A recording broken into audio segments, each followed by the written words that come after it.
এজন্য আল্লাহ ওয়ালাদের সাথে থাকা দরকার। এ বাজান কি করে তোমাদেরকে বুঝাই, কেমন করে বুঝাই?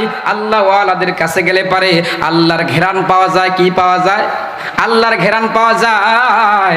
আপনি যদি বাজারে যান, যাবার পরে যদি আতরের দোকানের কাছে যান, আতর যদি আপনি নাও কিনেন, বলেন তো ফিরি ফিরি আতরের দোকান থেকে আতরের ঘেরান কি নেওয়া যাবে কি যাবে না? আতরের ঘেরান পাওয়া যাবে না? আতরের দোকানের কাছে গেলে আতরের ঘেরান পাওয়া যায়। আর কামারের দোকান যেখানে হয় সেখানে গেলে লোহা পোড়ার গন্ধ পাওয়া যায়। এরপর দেখবেন যে কুমারের যেখানে মাটির পাত্র বানায় সেখানে গেলে পারে গায়ে কাদা লাগে কি লাগে না? এ বন্ধু, কারণ কি? কারণ কি?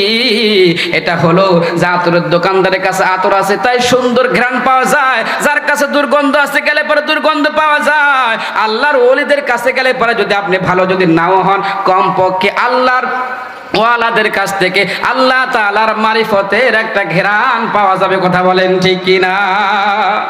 এজন্য আল্লাহ ওয়ালাদের সাথে সম্পর্ক রাখা দরকার, আলেম ওলামাদের সাথে সাথে সম্পর্ক রাখা দরকার।